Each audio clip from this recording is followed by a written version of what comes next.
making our shape race. Open up Animate.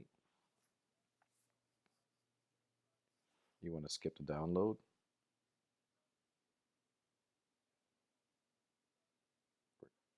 We're selecting ActionScript 3.0. Okay, now we're ready to begin. If you want to, I would recommend maybe being able to see the entire screen. So you can click and drag so your screen is visible in an entire window here. First thing we're going to do, we're going to call this background. Change the layer name. Call it background. There it is. Okay. Now I'm going to draw on this background. I first want to get a gray rectangle that covers the entire screen. So I'm going to click on the, and again, you can go beyond the screen too. It'll show you, you can see the black outline of what's going to be shown when you export the project. Okay, so there it is. Next thing I want to do is I want to create a little area where the shapes are going to go around. So I'm going to click on this. I'm going to then go to the green. I have my rectangle tool. I want it to be rounded edges. So I'll change this option, rectangular options here to 55. Anywhere between 25 to 75 will work well. I'll go in the middle to 55. You can do it two ways. You can zoom out. You can draw the rectangle on the outside. And then you can bring it in, or you can draw it directly in. I like to draw on the outside because I don't want to mess with the shape I've already drawn. So I'm going to put it right there. Okay. I then need like a start line and a finish line. So I'm going to press the line tool. I want the color of white, no fill color, and I want to start it right about there. Okay.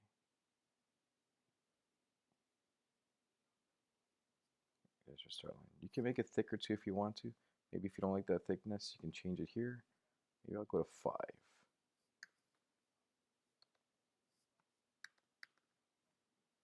That would be good. Then I can click down here, draw my line. There it is. Okay. My racetrack is, again, you can get more fancy if you want to. Some people have made little rivers in the middle, all kinds of things you can do. We're just gonna, I'm just gonna make mine simple for now. Okay, insert it. I'm good with this. I will then insert a new layer. I'm gonna call this layer blue circle. It's always good to label your layers. Now that I'm on a new layer, I want to lock the background layer because I don't want to, by locking it, you won't do any changes to it or it won't mix into your blue circle layer. Click on the circle tool. I want it to be blue. You can zoom back in, Command plus to zoom in. Draw my circle on the outside here. Okay, undo that. Make sure you have no stroke color and then draw it. Much better. Okay, there it is, my blue circle. Get the black arrow tool, you can move it wherever you want it to be the starting point. Okay. All right, you can use arrow keys as well to move it in place. Next thing, going to make a new layer again. Now before we do this, when we get into too deep into our projects, if we know exactly how long our project's going to be, we can set it at the beginning, at this point of the project right now. So I know I want to do 100 frames of this shape race. So what I can do is I can click on frame 100. I can press, I'm going to right click and I want to go into insert frame.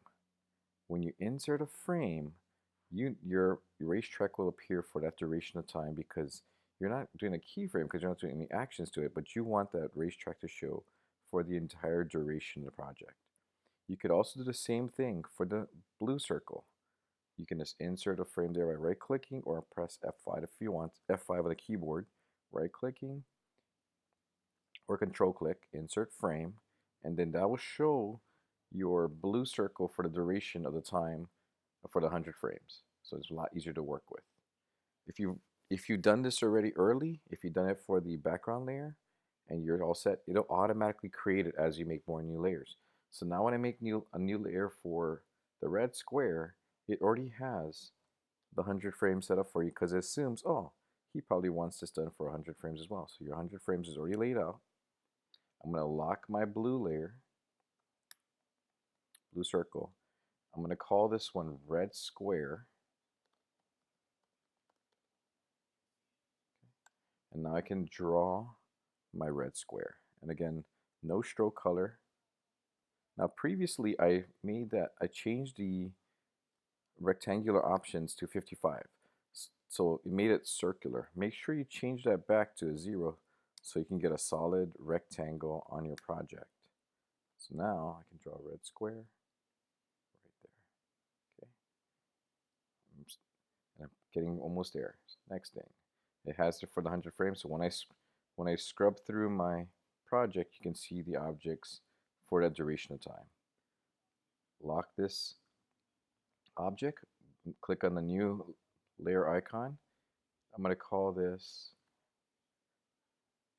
gold star or gold triangle. Okay. Get my polygon tool. Make sure the options are for 3 sides. Change 3-sided polygons a triangle. Click OK. There that. Okay. Then I'm going to get the gold or yellow. I can draw my triangle on this layer as well. Okay. You can rotate it to what you like. And again, you can always move it down using the arrow tool. And using the arrow keys on your keyboard as well. Okay, now we're ready to design our project. So this is where you can, whichever layer you want to work on first, you unlock it. If you're not any layer you're not working on, leave it locked. So right now I have my gold layer locked. I can insert a keyframe at 5. And you don't have to go to 25, 50, 75, or 100. You can go anywhere along the line. This is your game. You can choose how you want it to be done.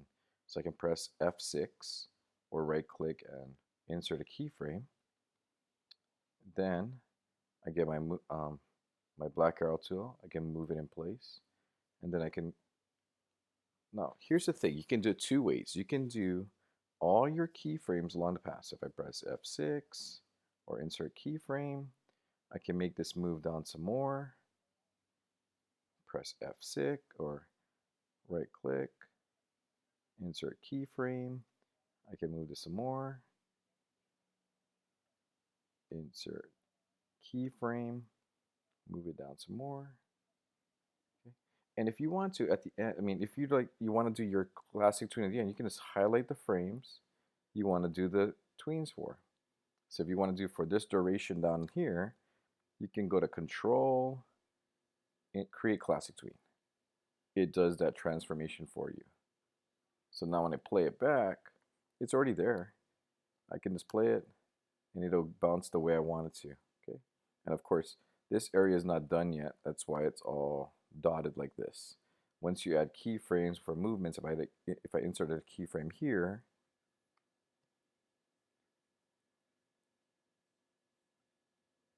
then you'll see that line come into the arrow. Now it fills up the line and you can move it to place too. Okay. And your thing will move. So you can do it before or after, or if you're systematic and you just want to keep it simple, like click here and you want to insert a keyframe, you could do it this way as well. You can move your red square, so unlock the triangle, move your red square to the place you want it to go. And then if you want to just control click, create classic tween, that's another option too. So you see how the triangle moves and the red square moves. They can do that process as well. Okay, and you just fill it up for the whole thing. So main thing is you go all the way to the end, and whichever one crosses the finish line first is the winner. Okay, I hope this helps you out. I know it's a long tutorial. It's cool projects. I think once you understand how to work all this, you'll be fine. But that's pretty much the way to go.